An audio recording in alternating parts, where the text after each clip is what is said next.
Danas ćemo vam pokazati kako da na potpuno prirodan način podstaknete svoje koke da ponovo redovno nose jaja, i to uz jedan jednostavan recept iz kućne radinosti koji vrlo lako možete napraviti sami bez upotrebe hemijskih sredstava. A vi, dragi prijatelji, lajkujte ovaj video, pretplatite se na naš kanal i podijelite ovaj sadržaj na društvenim mrežama kako bi ga vidio svako kome je potreban. Hvala vam na tome. Danas govorimo o jednoj temi koja muči skoro svakog domaćina, zašto koke prestanu nositi jaja. Sigurno vam se desilo da odjednom gnijezda ostanu prazna, a vi se pitate šta se dešava. Da li su se koke umorile, da li im nešto fali, ili je jednostavno priroda tako htjela? Ostani do kraja jer otkrićemo ne samo razloge, nego i jedan prirodan, domaći recept koji će tvoje koke ponovo podstaći da bolje nose. Prvo, hajde da čujemo od vas, jeste li primijetili da koke prestanu nositi jaja baš kada vam je najpotrebnije? Napišite mi u komentarima koliko dnevno jaja dobijete od svojih koka, baš me zanima. Dakle, razlozi mogu biti različiti, od promjene godišnjeg doba, skraćenog dana, nedostatka proteina, pa sve do stresa ili bolesti. Ali ono što je važno jeste da mi možemo prirodnim putem pomoći našim kokama da povrate snagu. I sada dolazimo do dijela koji svi čekate u domaći recept. Uzmete 1 litru mlake vode.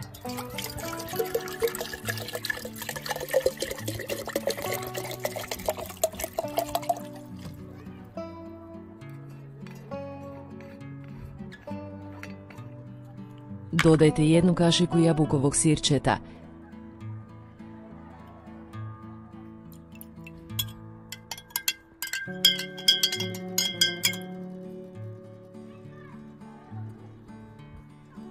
jednu kašiku mljevenog belog luka i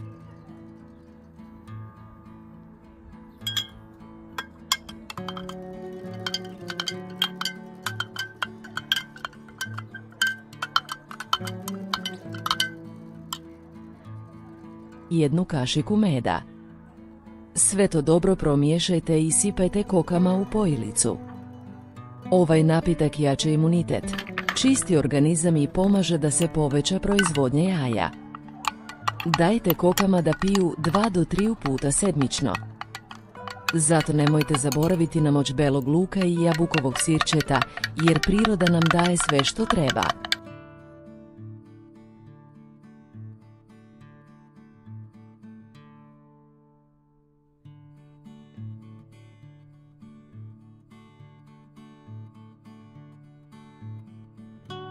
Danas govorimo o vrlo čestom problemu među uzgajivačima kokoši, što učiniti kada kokoši prestanu nositi jaja.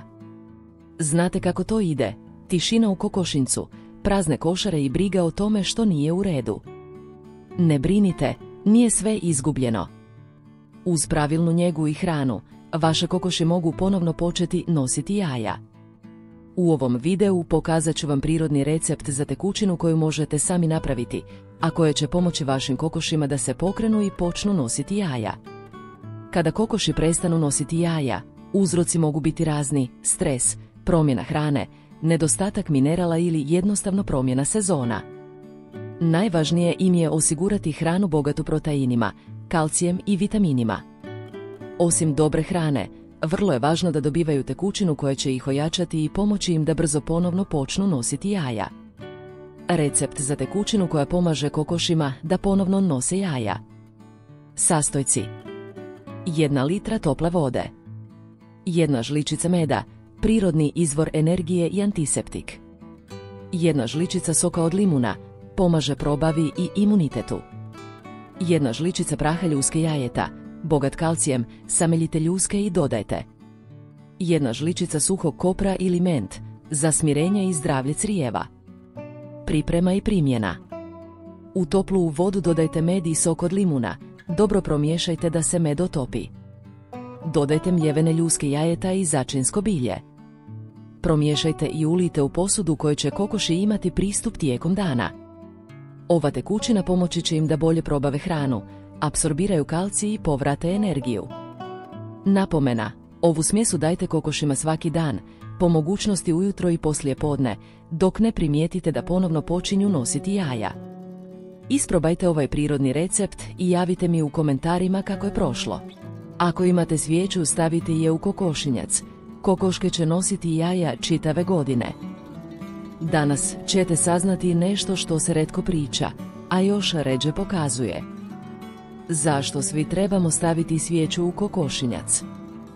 Mi to radimo godinama, a svaki put ostanemo iznenađeni koliko jedna obična svijeća može da donese mira, sigurnosti i, verovali ili ne, više jaja. Jer ovo nije samo trik, ovo je dio stare tajne. Da li ste se ikada zapitali šta se krije iza tog neobičnog običaja? Možda mislite da je svijeća samo simbol, a možda u njoj leži tajna koju seljaci prenose generacijama. Ostanite sa nama do kraja, jer ono što ćete čuti može promijeniti način na koji gledate na svoje kokoške. Pozivamo vas i da se pretplatite na naš kanal, potpuno je besplatno. Puno nam to znači. Hvala vam puno. A mi nastavljamo s našim videom. Nije u pitanju samo svetlost, nije u pitanju samo toplina. Postoji nešto dublje, nešto što se osjeti tek kada se plamen zapali u mraku i tišina ispuni kokošinjac. Da li ste vi ikada probali i ovo? Na prvi pogled, obična sveća deluje beskorisno među kokoškama. Ali kada se plamen upali, dešava se nešto posebno. Svetlost sveće rasteruje insekte, sitne parazite i komarce. Njena toplina greje prostor i čini da se ptice osjećaju mirnije. A još važnije, kada dani postanu kratki, svetlost sveće produžava dan, pa kokoške nose više jaja. Ipak, sveća ima i drugo značenje. Ona je simbol mira i zaštite. Na selu se nekada palila u znak zdravlja i sreće, kao mali ritual da kokoške budu mirne i plodne. Ali zapamtite, kokošinjac je drven, pun slame i perja. Zato morate biti pažljivi da ne izazovete požar. Evo kako to radimo bezbedno. Sveću uvek stavljamo u staklenu posudu ili lempijan sa poklopcem. Obavezno je postavimo na metalno postolje, nikako direktno na drvo. Držimo je visoko, van domašaja ptica. I nikada je ne ostavljamo bez nadzora. Za one koji žele istu korist bez rizika, danas postoje sigurnije zamene. LED sveće ili male sjelice koje imitiraju treperavi plamen pružaju isti efekat topline i svetlosti, a potpuno su bezbedne. Dakle, šta se desi kada stavite sveću u kokošinjac? Dobijete i svetlost i mir, kokoške postaju sigurnije, a jaja dolaze češće. Sveća je simbol tradicije, ali i trik koji i dalje funkcioniše, samo ga treba primijeniti na pravi način.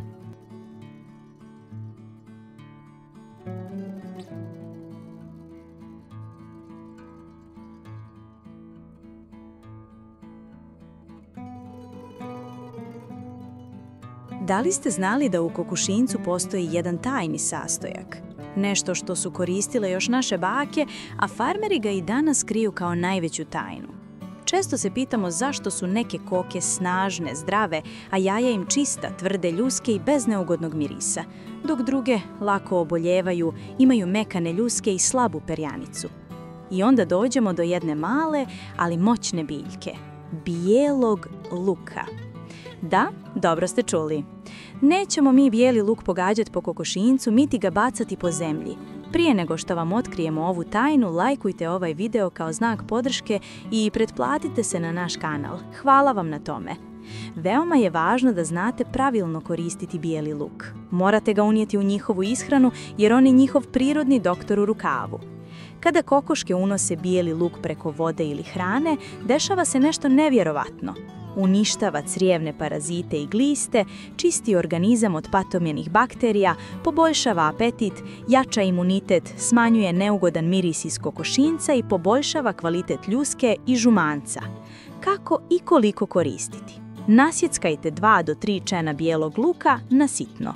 Ubacite u 1 litru vode, neka stoji 2 sata, dajte pilićima jednom sedmično da piju.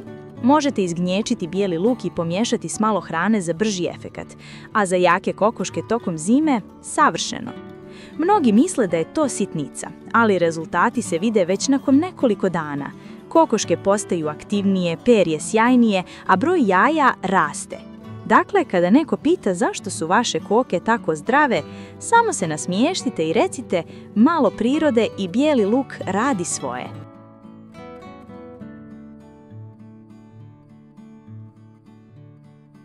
Jeste li se ikada zapitali kako je živjeti sa 75 kokoški? Zvukove koje stvaraju u zoru, sitne borbe oko hrane, pa i njihove sitne tajne. Svaka od njih ima svoj karakter. Neke su mirne, neke pomalo buntovne, a neke stalno traže pažnju. Ali nije sve tako jednostavno. Kada ne nose jaja, vrtlaru srce malo zatreperi. Pitate se, šta im fali? Zašto baš danas ne žele darovati svoja zlatna jaja? Prijatelji, koliko vi imate kokoški? Zamislite ovo. Jutro počinje prije zore. Dok vi još ispijate prvu kafu, kokoške već kucaju šapama po podu kokošinjca. Neke dolaze po hranu, neke samo traže društvo. Po dvorištu lete papirići, zrna kukuruza i miris svježe zemlje. Uz toliko kokoški morate imati plan. Hrana mora biti raznovrsna. Žitarice, kukuruz, ponekad ostaci iz kuhinje i puno svježe vode. Redovno čišćenje je obavezno, a svaki dan je mali izazov. Tko će prvi doći do hranilice? Tko je bolestan, a koja se sakrila u kutu? Jednog dana primijetila sam da većina mojih 75 kokoški ne nosi jaja. Malo sam se zabrinula, ali ne zbog jaja, nego zbog njih. Nisu bile bolesne, nisu bile tužne, jednostavno su se odlučile odmoriti. Tada sam se sjetila jednog prirodnog recepta koji mi je davno dala baka. Nije to bio nikakav kemijski dodatak, samo prirodna pomoć za kokoške da ponovno počnu nositi jaja. Prirodni recept za vodu koju piju. U 5 litara vode dodajte 1 kašiku meda za energiju i imunitet. Dodajte prstohvat soli za ravnotežu minerala. Ako imate sušene biljke poput majčine dušice ili koprive, dodajte 1 malu šaku. Potpomažu zdravlje i apetit. Sve dobro promiješajte i ponudite kokoškama kao njihovu svježu vodu za dan.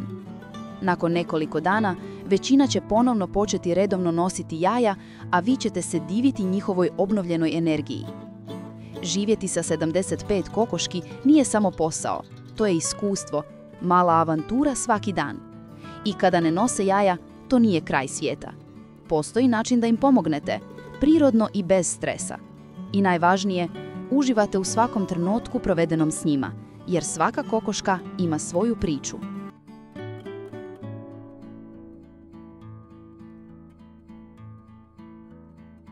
Jeste li se ikada zapitali zašto neke koke nose jaja gotovo svaki dan, a druge jedva poneko? Iako sve jedu istu hranu, razlika je često u onome što im dodajemo s ljubavlju. Zato želimo vam u današnjem videu pokazati nešto što još niste vidjeli, a vrlo efikasno i možete napraviti sami za samo 1 minutu. Priroda nam nudi toliko moćnih sastojaka koji ne samo da pomažu nosivost, već čuvaju zdravlje i produžavaju život kokoškama. Zato, ako volite svoje koke, ako vam je važno da su zdrave, mirne i da vas svakog jutra obraduju svježim jajima, ostanite do kraja videa, jer danas otkrivam jedan od najmoćnijih prirodnih dodataka koji se koristi generacijama unazad. Ali prije nego što otkrijem recept, pozivam vas da se pretplatite na kanal i kliknete na like, jer to pomaže da još više ljubitelja prirode sazna za ove jednostavne, ali čudesne savjete. Dakle, šta to koke vole, a da im pomaže i da budu zdravije i da nose više jaja? Odgovor se krije u 3 sastojka. Svi ih imamo u kuhinji i pojasnit ćemo njihovu efikasnost i na kraju obavezno je sve vas i recept o pripremi. Pa idemo odmah na video. Kvasac je prava bomba vitamina B kompleksa. On jača imunitet, pospješuje probavu i daje kokoškama dodatnu energiju. Samo jedna kašika kvasca pomiješana s njihovom hranom može napraviti ogromnu razliku već nakon nekoliko dana. Sjemenke bundave su prirodni izvor cinka i minerala koji čuvaju perje i podstiču proizvodnju jaja. Osim toga, pomažu da se kokoške oslobode unutrašnjih parazita na potpuno prirodan način. A kurkuma, ona je čudo iz prirode. Djeluje protiv upala, poboljšava cirkulaciju i jača otpornost organizma. Koke koje redovno dobijaju malo kurkume u hrani imaju ljepše perje, bolji apetit i jača jaja. Recept. U jednu veću posudu stavite šaku sjemenki bundave, jednu kašičicu kurkume i jednu kašiku suhog kvasca. Dodajte malo tople vode, promiješajte i ostavite da odstoji 10 minuta. Potom smjesu pomiješajte s hranom i dajte kokama 1 ili 2 puta sedmično.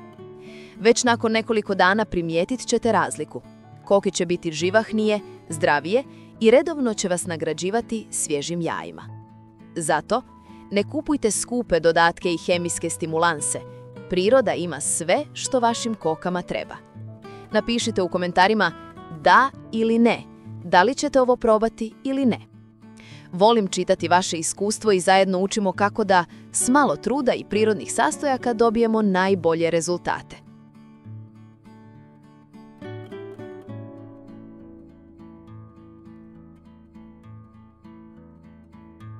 Da li ste se ikada zapitali zašto neki kokošinjci uvijek mirišu svježe, bez obzira na to koliko kokoši imaju? Ili zašto su koke tamo mirne, čiste i redovno nose jaja, dok u drugim dvorištima ima neugodan miris i nemira među životinjama? Postoji jedan stari, ali malo poznat trik koji su koristile naše bake i koji ja i danas koristim. Ništa hemijsko, ništa skupo. Samo ono što priroda daje. Zato ostanite do kraja videa jer ću vam otkriti tajnu zbog koje moj kokošinjac već godinama miriše svježe, a koke su mi zdrave i zadovoljne. Ako volite prirodne savjete i želite da i vaša bašta i dvorište budu uredni, mirisni i puni života, pretplatite se na kanal i pritisnite like, jer ovo što danas dijelim vrijedi isprobati. Svi znamo da koke mogu biti osjetljive na vlagu, zagušljivost i razne parazite. Miris kokošinjca ne dolazi samo od otpada, već i od bakterija koje se nakupljaju u slami i kucima. Mnogi pokušavaju riješiti to prskanjem hemikalijama, ali to samo privremeno prikrije miris i može naštetiti samim kokama. Ja sam godinama tražila rješenje koje je potpuno prirodno, sigurno, a da istovremeno drži sve pod kontrolom. I znate šta? Tajna je bila mnogo jednostavnija nego što sam mislila. Jednog dana, dok sam čistila kokošinjac, sjetila sam se nečeg što mi je baka govorila da se miris i čistoća ne kupuju nego sade. To mi je tada zvučalo čudno, ali kad sam probala, sve mi je postalo jasno.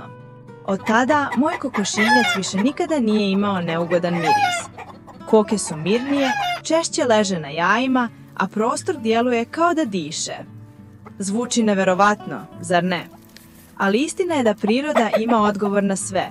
Samo je treba znati poslušati.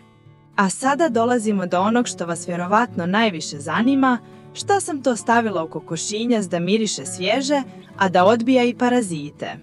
Ništa drugo nego biljke koje mnogi već imaju u dvorištu. Mentu, kamilicu i lavandu. Ove 3 biljke zajedno čine čudo. Njihov miris ne samo da osvježava prostor, već i odvraća buhe, grinje i uši koje napadaju koke. Samo ih uberite svježe, stavite po ćoškovima, u gnijezda i ispod slame. Kako se suše, lagano oslobađaju miris koji drži kokošinjac čistim, a koke opuštene. A kad više ne mirišu, jednostavno zamijenite novima. Od tada moj kokošinjac ne miriše na amonijat, već na svježinu. Nema hemikalija, nema troška, samo priroda i mir. Ako i vi želite da vaš kokošinjac bude čist, zdrav i mirisan, obavezno probajte ovu metodu. Napišite mi u komentarima da li ste joj već koristili i kako se vama pokazala. A ako vam se video svidio, ostavite like i pretplatite se, jer uskoro ću vam pokazati još jedan prirodan trik koji će vas iznenaditi. Ako se pitate kako natjerati kokoške da ponovo nose jaja tokom zime, onda ste na pravom mjestu. Hladnoća, kratki dani i manjak prirodne hrane mogu potpuno zaustaviti nosivost, ali postoji nekoliko jednostavnih trikova koji zaista rade i koje može primijeniti svako domaćinstvo. Prvo, svjetlost. Kokoškama treba oko 14 sati svjetla da bi nosile. Zato u kokošincu uključite malu LED sijalicu na tajmer. Ne jaku, samo da im produži dan. Drugo, toplina i suhoća. Kokoške dobro podnose hladnoću, ali ne podnose vlagu. Postavite mnogo suhe slame, redovno provjetrajte kokošinjac i zaštitite ga od propuha. Treće, hrana bogata proteinima. Zimi im treba jača prihrana da bi proizvodile jaja. Dajete im malo suncokretovog sjemena, ribano povrće, kućne ostatke koji su sigurni za kokoške. A najbolja opcija, topla kaša od kukuruza, pšenice i kašike ribljeg brašna ili mljevenih sjemenki. To ih grije, jača i vraća u ritam. Četvrto, kalcijum. Bez dovoljno kalcijuma nema ljuske, a bez ljuske nema ni jajeta. Dajte im mljevene ljuske jaja, kredu za perad ili drobljene školjke. Peto, čista voda koja ne smije smrznuti. Ako kokoška nema vode, ne može proizvesti jaje. Jednostavno stavite posudu na dasku i ispod nje malu svijeću u tegli ili termopodlogu. Savršeno rješenje za zimu. Sve ove male promjene zajedno daju ogroman rezultat, a kokoške vam se oduže jajima i po hladnom vremenu. Ako vam je ovo korisno, kliknite like i pretplatite se da ne propustite nove savjete. Pogledajte i ostale videe na našem kanalu.